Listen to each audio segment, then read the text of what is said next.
नमस्कार मित्रांनो, मी आहे अक्षय करडे आणि तुम्ही पाहत आहात अक्षय डान्स स्टुडिओ या यूट्यूब चॅनलला.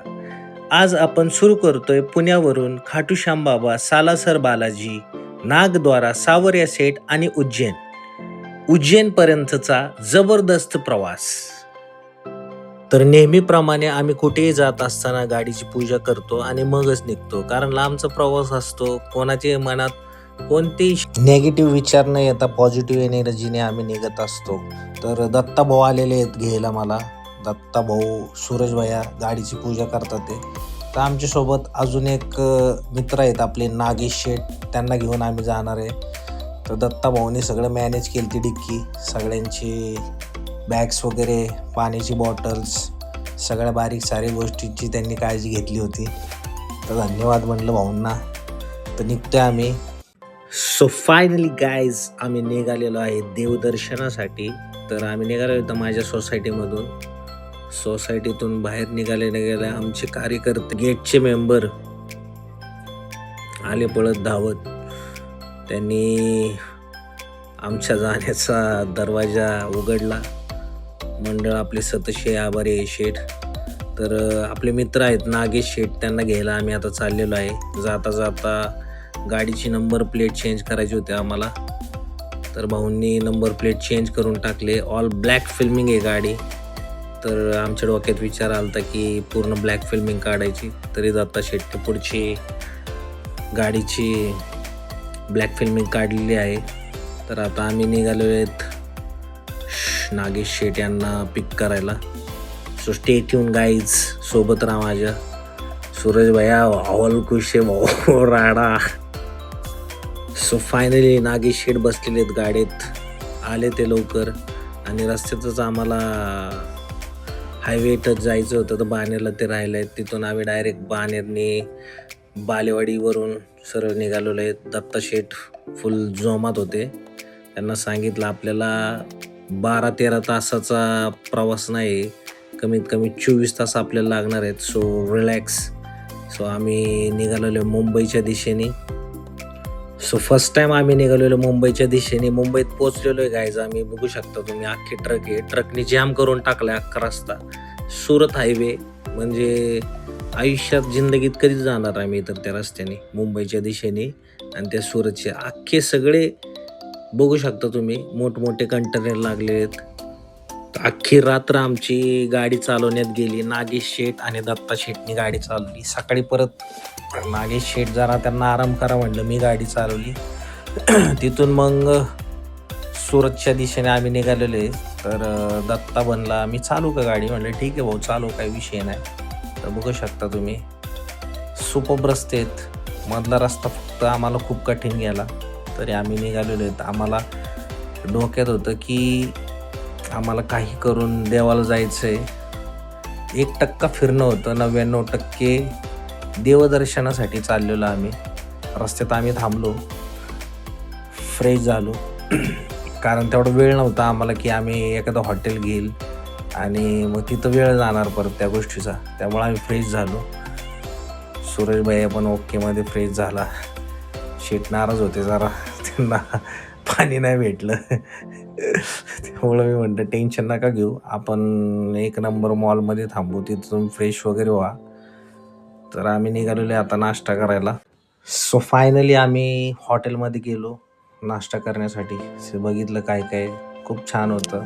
समोसा, फाफडा, जिलेबी. दत्ता म्हणले आपल्याला खाण्यासारखं काय नाही भाऊ.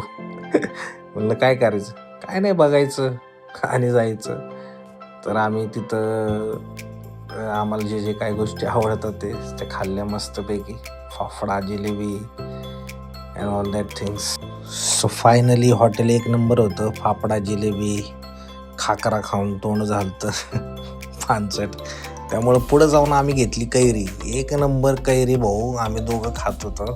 तोंडाला पाणी सुटलं असेल तुमच्या पण बघून. 4 पिशव्या घेतलेल्या, 1 पण ठेवली नाही. सूरजबाईंनी 1 पिशवी मागं टाकून दिली, म्हणलं आजारी पडतील, पुढे जाऊन जेवायचं आपल्याला. जेवणाला बघा तुम्ही 25-30 प्रकारच्या चटण्याच आहेत तिथं खायला. चपाती मागवायची आणि ह्याच चटण्याचा, प्रत्येक गोष्टीत गोळे. मी नावं ठेवत नाही अन्नाला, पण आपल्याला सवय कशी तिखट खायची. सो जेवण करून गाईज निघालेलो आहे आम्ही. सो पुढं गेल्यानंतर आम्ही चहा पाण्यासाठी थांबल्यानंतर तिथं काही पाळीव प्राणी होते. तर डॉगीज भाई यांना सगळ्यांना बिस्किट दिले मी. म्हणलं भुकेले असतील बिचारे. काही गोष्टी पुण्याच्या पण करतो मी आधीमध्ये, तुम्ही पण करत जावा. हॅपी नक्की खुश झाला असेल. अक्षय भाऊंनी काहीतरी पुण्याचं काम केले भाऊ. तर सगळ्या मित्रांना खरंच खूप मिस करत होतो. हॅपी, कृष्ण्या, ओके, निर्मल, पिंटू भाई. 2 महिने प्लॅन करून त्यांनी काय बोलण्यासारख्या गोष्टी नाही, जाऊ द्या. सो आम्ही स्टेला इथे थांबलेलो रात्रीचे काही गोष्टी नाही टाकल्या. खूप थकलेलो. 1200 किलोमीटर कंटिन्यू प्रवास, नॉट जोक मित्रांनो. तुम्हाला रूम दाखवतो मी. प्रीमियम, सगळा विषय एकदम गंभीर होता, एकदम ओकेमध्ये. सूरज भाई आमचे रेडी झालेत. एसीची काही गरज नव्हती तिथं मेन म्हणजे, कारण पाऊस पडलेला. एकदम कोल्ड वातावरण होतं. नशीब एवढं चांगलं आमचं की आम्ही राजस्थानला एवढं लांब चाललेलो. तिथं कुठेच आम्हाला गरमी अशी वाटलीच नाही. एकदम कोल्ड वातावरण. तरी पण आम्ही AC रूममध्ये राहायचो. गाडीमध्ये AC असायची, परत नको. सो फायनली फ्रेश होऊन आम्ही निघालेलो आहे. बघू शकता तोंडाला पावडर थोडी जास्त लागलेली आहे. कसं आहे, जरा ट्रीटमेंट विषय गंभीर करावा लागतो. So stay tune guys. Nagesh Sheth आणि सूरज भाई आम्ही थोडाफार सँडविच वगैरे खाल्लं. हॉटेल 1 नंबर होतं. नेक्स्ट टाईम तुम्हाला थांबायचं तर तुम्ही थांबू शकता. इथं लोकेशन 1 नंबर आहे. सो निघालेलो आहे आम्ही दर्शनासाठी. We are so excited. So जवळच होतं, कमीत कमी जवळ म्हणजे 100 किलोमीटर असेल. आम्ही निघालेलो आहे आता दर्शनासाठी. ऊन होतं. सो फायनली गाईज आम्ही निघालेलो आहे परत एकदा. तर पुढे जाऊन आम्ही पेट्रोल पंपावरती जाऊन 4थ्यांदा गाडी पेट्रोल पंपावरती डिझेल फुल टाकी करत आहे. आणि बघू शकता पेट्रोल पंपावरती गर्दी वगैरे काय नाही. आणि आम्ही ज्या दिवशी चाललेलो त्या दिवशी आम्हाला तिथल्या लोकांकडून कळालेलं की गर्दी नाही तिथं. तर बाहेरचा व्ह्यू बघू शकता तुम्ही. एक 100 किलोमीटर जवळ आल्यानंतर 15 किलोमीटरचा प्रवास आहे. तो थोडा खडतर आहे, कारण गावागावातून आहे. मॅप चुकवतो, तर लक्ष देऊन लोकांना विचारून जावा. गजेंद्र भाई चाललेत फुल ताणामध्ये, हेल्मेट वगैरे घालून. सनरूफच्या बाहेर यायचा विचार आला, डायरेक्टली आलो बाहेर. जरा हवा घेवा मोकळी, एकदम पोल्युशन 0 आहे इकडं. भारी वाटलं, 1 नंबर नाही का. वॉगर घाऊन जरा हवा करायची इच्छा झाली. टोल नाका लागला. भाऊंनी म्हणले सरकतो, थोडा टाईम द्या. शेठजींनी टोल नाका पास केलेलं आहे आता सध्याला. तर निघालेले पुढं आम्ही पुढच्या प्रवासाला. तर बघू शकता तुम्ही, ज्यांनी पण नवस केलेले आहे ते 10-10, 15, 20 किलोमीटर निशाण घेऊन चालतात तिथं. आणि श्यामबाबाच्या मंदिरापर्यंत येतात. तुम्ही रस्त्याने बघू शकता सगळे भावी भक्त निघालेले आहेत. ज्यांची पण श्रद्धा आहे ते खूप मनापासून येतात. मी तर माझ्या जिंदगीतला म्हणजे खानदानातला पहिला माणूस आहे जो खाटू श्यामबाबाला चाललेलो आहे. एक म्हणजे नाही का, देवाचं एक बोलवणं होतं. कमीत कमी 10 ते 15 आम्ही मित्र होतो, म्हणजे आहे आता पण. आम्ही प्लॅन आउट करत होतो, आम्हाला इकडं जायचं तिकडं जायचं, पण काय प्लॅन सक्सेस नाही झाला. शेवटी आम्ही दत्ता भाऊ, नागेश भाऊ, सूरज भाई आणि आम्ही आलो. सो फायनली तुम्ही रील्सला बघू शकता ती कमान आहे बघा, ओम श्री श्यामदेवाय म्हणून. तर तिथपर्यंत पोचलेलो आहे आम्ही. तर येताना लक्षात ठेवायचं आहे तुम्हाला की कमीत कमी 5 पार्किंग आहेत. जेवढं पण तुम्हाला जवळ जाता येईल तेवढं जायचं जवळ. नाहीतर तुम्हाला काय होतं, तुम्ही तिथून पुढे जर आला तर तुम्हाला रिक्षा किंवा ॲटोनी जावं लागतं. तिथं तुम्हाला पर हेड 100 ते 200 रुपये घेतात. श्री श्याम शरणम. सो आम्ही पोचलो तिथं, रेडी झालो आणि निघालेलो आहे आता ॲटोमध्ये. फुल चकाचक सगळ्यांनी खादी बेदी एकदम कडक कपडे घालून आता निघालेलं आहे. दत्ता भाऊ हसतात ते काय विषय याचा काय कळणार नाही. आता व्लॉग झालो कळेल दत्ता भाऊ तुम्हाला विषय काय नक्की आहे ते तुम्ही बघू शकता. गर्दी नव्हती, एकदम मस्त दर्शन होणार होतं माहिती होतं आम्हाला. तर आम्ही चाललेलो आहे आता कमानीच्या दिशेने. जवळच होतं पण दत्ता भाऊनं म्हणलं जरा ऊन आहे, जरा कसं आहे विषय गंभीर असतो. तिथं पोचलो आम्ही. पोचल्यानंतर तिथं मोरपंख आणि गुलाब आणि 3 अत्तर असतात ते घ्यावे लागतात. ते सगळं घेणार होतो आम्ही. टिक्का वगैरे लावला श्यामबाबाचा आणि त्यानंतर आम्ही चाललेलो आहे आता फूल वगैरे घ्यायला. फूल, अत्तर आणि गुलाब 2 अत्तर तिथं द्यायचे. एक लाल रेड अत्तरची बाटली घरी घेऊन यायची. तर आम्ही पहिल्यांदा नॉर्मल लाईनमध्ये निघालो. तर 2 वेळा दर्शन केले आम्ही चेक करत होतो किती लोक आहे काय कसं आहे तिथं. तर पहिलं स्टार्टिंगला आम्ही सर्व सोयी आहेत तिथं पाण्याचे वगैरे. आम्ही स्टार्टिंगला एक नॉर्मल लाईनमधून दर्शन केलं. परत आम्ही VIP दर्शन केलं.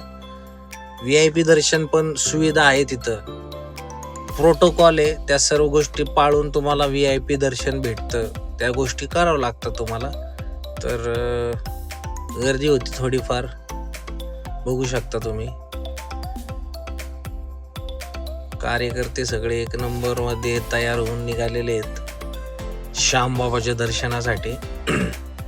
आपले मित्र आहे करत होते. फॅन बघा कसलाय मोठा, गरम व्हायचा विषयच नाही. बाबू भाई क्यों रो रहा है भाई. सो पोचलेलं आम्ही जवळ बघा. म्हणजे मंदिर लहान आहे पण तिथला जो परिसर आहे लोकांना येण्यासाठी तो खूप मोठा आहे. कारण जास्त लोक येतात आहे त्यामुळं हे बघू शकता तुम्ही. हे मंदिर आहे, 1 नंबर सजावट अशी केलेली आहे मित्रांनो. तर आम्ही म्हणजे एवढ्या लांबून 1400-1500 किलोमीटर लांब आलेलो आहे. त्याचं दर्शन होणार आहे आम्हाला हे माहिती होतं. सो तुम्ही बघू शकता श्यामबाबाचं दर्शन होणार आहे आपल्याला. 3 बाण के धारी तीनों बाण चलाओ ना. श्री श्याम बाबा की जय. श्यामबाबाचं दर्शन झालेलं आहे मित्रांनो. तुम्ही पण घ्या, तुमच्या मनोकामना सगळ्या पूर्ण हो.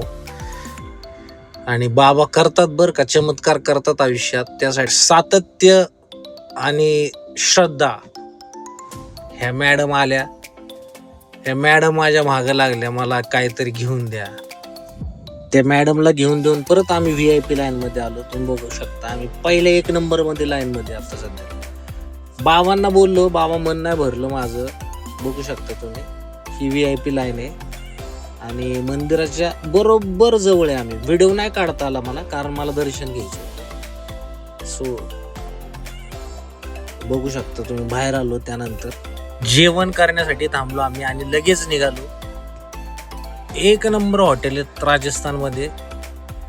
कुठं जेवणाचा काय प्रॉब्लेम नाही, काय नाही. सगळं तुम्हाला पनीर, जास्त करून पनीर भेटणार. व्हेजमध्ये मला एवढं माहिती नाही की काय काय असतं.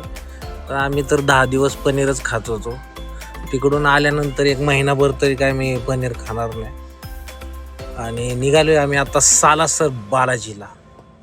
पाऊस पडतोय बघा मित्रांनो. देवाची बघा ना किती मोठी कृपा आमच्यावरती. तर एप्रिलचा एकदम कडक महिना राजस्थानमध्ये, म्हणजे विचार पण नाही करू शकत. एवढी डेंजर क्लायमेट असतं तिथं, एवढे गरम. पण देवाच्या कृपेने आम्हाला कुठंच असं नाही का ऊन नाही लागलं. जिकडं तिकडं पाऊस येत होता थोडा थोडा थोडा. आणि आम्ही आता निघालेलो आहे सालासर बालाजीला. तर जागृत देवस्थान आहे.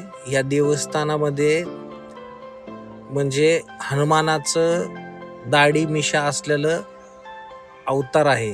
तो तिथं खूप म्हणजे नाही का भारतातील पहिलं असं देवस्थान आहे. आणि खूप लोक भाव श्रद्धाने इथं येतात. इथं पण खूप पॉझिटिव्ह एनर्जी आहे मित्रांनो. आता व्हिडिओ बनवतोय मी तर मला असं वाटतंय की मी तिथंच आहे आता सध्याला. तुम्ही पण दर्शन घ्या. इथं पण गर्दी असते भरपूर. तर तुम्हाला दाखवतो मी. मंदिर एवढी स्वच्छ सुंदर आणि सगळी लोक भक्तिमय, म्हणजे नाही का खूप लांबून लांबून लोक येतात. आणि तर रांगेत आम्ही थांबलेलो मित्रांनो, तुमचं दर्शन होणार आहे 0 मिनिटात. तर बघू शकता तुम्ही. सालासर बालाजी की जय. हनुमानाचा अवतार आहे मित्रांनो. खूप श्रद्धेने इथं लोक येतात आणि सोबत जो नारळ आणलेला आहे तो इथं बांधायचा असतो, म्हणजे आरजी लावायची असते. तर तिथून पुढे आल्यानंतर महाराजांकडून मी धागा बांधून घेतला आणि पुढं आम्ही चाललेलो आहे. आता म्हणलं की जरा थकलोय, जरा बूस्टर पाहिजे काहीतरी. सोडा पिल्यानंतर कळालं 50 रुपयाला आहे. भाऊनी 200 रुपये विषय गंभीर केला. आपल्याकडे कसं 25-30 मध्ये विषय होतो. सरांनीच दाखवलं. खाली बघा ना तुम्ही, बघितलं नाही म्हणले. तर आम्ही निघालो आता डायरेक्ट. तर परत आम्ही निघालेलो आहे. रात्रीची वेळ झालेली आहे. कमीत कमी 200 ते 250 किलोमीटर तिथून नागद्वारा आणि तिथून परत 100 किलोमीटर सावर्या सेट. तर आम्ही स्टे केला रात्री आणि परत सकाळी एवढा वेळ नाही भेटला की सगळं शूट करा. आम्ही पोचलोच 2:30-3 वाजता. म्हणजे आमचा दिवस आमचा अख्खा ट्रॅव्हलिंग मध्ये जायचा, फक्त रात्री आम्ही झोपायचो. सो निघालेलो आम्ही परत.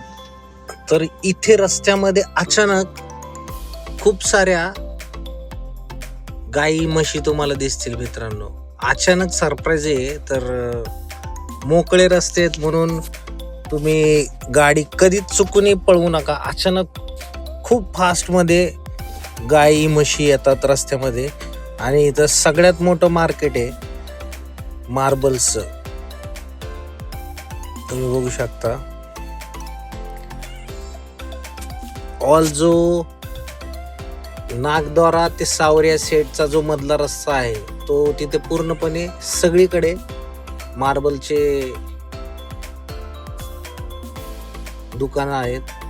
तर आम्ही थांबलेलो आहे आता जेवण्यासाठी, कारण सकाळपासून आम्ही काही खाल्लं नव्हतं, नाश्ता वगैरे नव्हता केला. तर आम्ही चाललेलो नागद्वाराला. तर हॉटेलला आम्ही थांबलो. हॉटेलला आम्ही मस्तपैकी लाईटली खाऊन घेतलं. परत आम्ही निघालेलो आहे आमच्या प्रवासाला.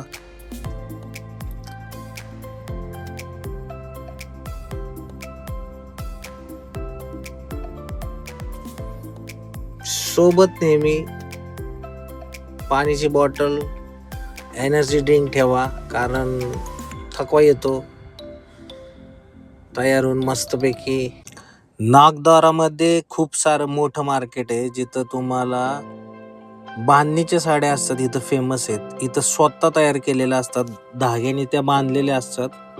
नागेश शेटनी 10-15, दत्ता शेटनी 20-25, सूरजबाईंनी 25-30, मी 3-4च घेतल्या. तर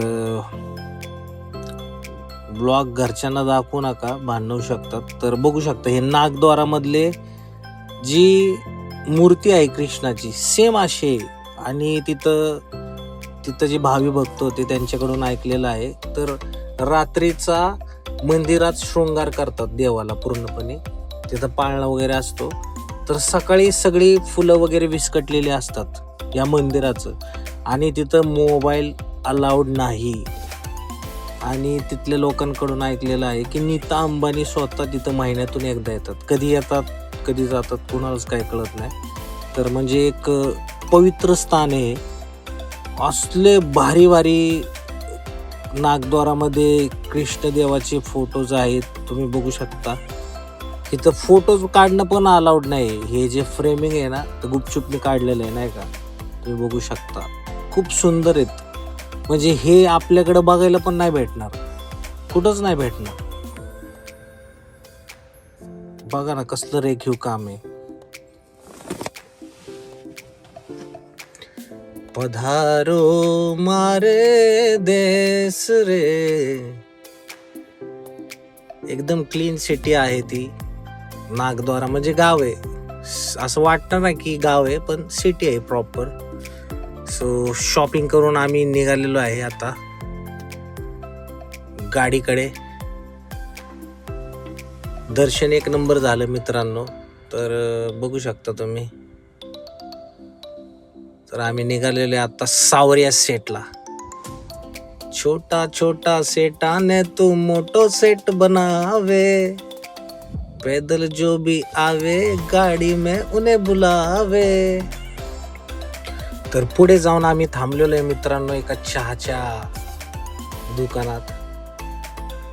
तर भाऊंनी एक नंबर चहा बनवा आम्हाला, स्पेशल दूध मागून. सावरिया सीटच्या इथं पोहोचलेलो आहे मित्रांनो. बघू शकता एक मोठी पार्किंग आहे, किती पण लोक या. इथं बाहेर तुम्हाला म्हणजे काय घ्यायचं असेल तुम्ही घेऊ शकता, आतमध्ये काय अलाउड नाही आहे. तसं मी गेलतो तर बघितलं की खूप कमी लोक काहीतरी घेत होते. तर हे एंट्रन्स आहे. तर इथून तुम्ही बघू शकता एकदम रोषणाईने पिवळं धमक असं नाही का मंदिर आहे. एकदम बघूनच मन शांत आहे. अरे खरंच सावरिया सेट आहे, प्रत्येकाला असं वाटणार आहे. बघू शकता तुम्ही काय मंदिर आहे. तर रील्समध्ये बघायचो फक्त, आज असं वाटतं की खरंच वाटत नव्हतं की अरे आपण हे बघतोय सगळं. आणि नशीब आमचं एवढं चांगलं की आम्ही रात्रीच्या वेळेस गेलतो, रोषणाई बघायला भेटली. बघू शकता तुम्ही एकदम क्लीन झोन, एक नंबर. तर तुम्हाला मी अख्खा आतला परिसर दाखवतो.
तर रात्रीची वेळ असल्यामुळं गर्दी खूप कमी होती.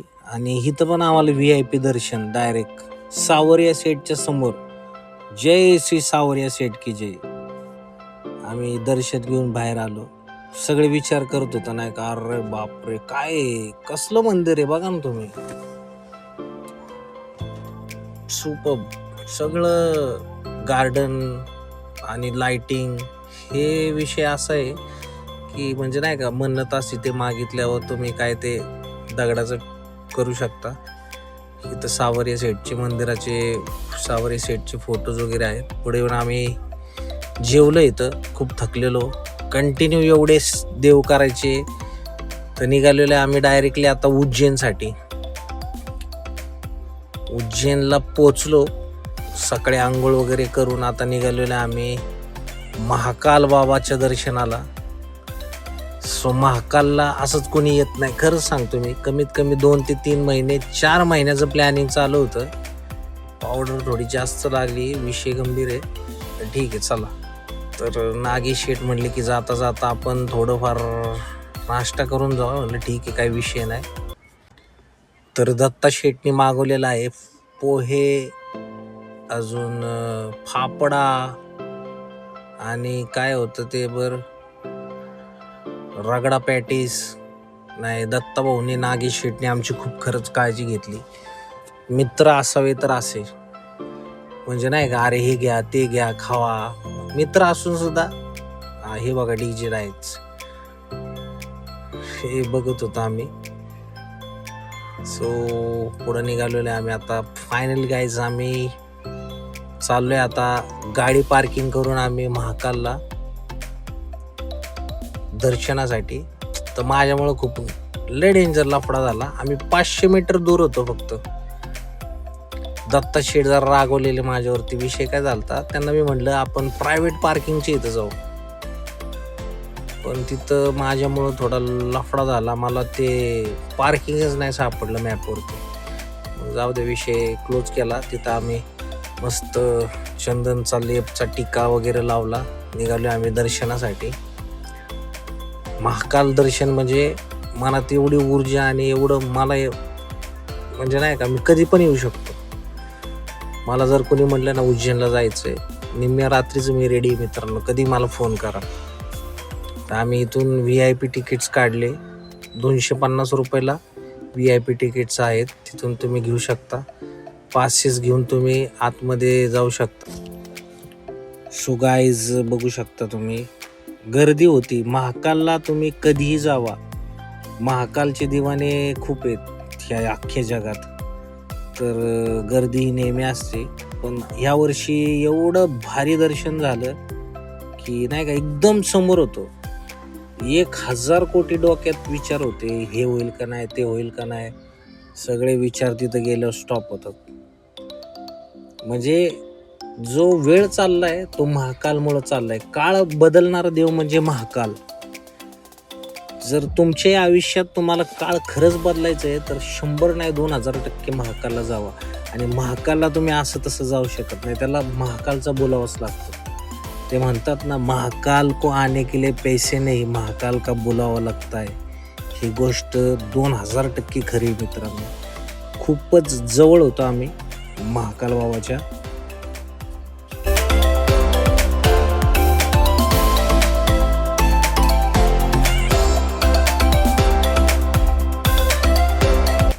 सो महाकालचं दर्शन झाल्यानंतर ओंकारेश्वराचं मंदिर आहे, तिथे तुम्ही दर्शन घेऊन बाहेर आल्यानंतर तिथे एक ब्राह्मण आहेत, त्यांच्याकडून तुम्हाला फ्रीमध्ये धागा मिळतो. तुम्हाला तुमच्या घरच्यांना घेऊन जायचं असेल तर ते पण तुम्हाला धागा वगैरे देतात.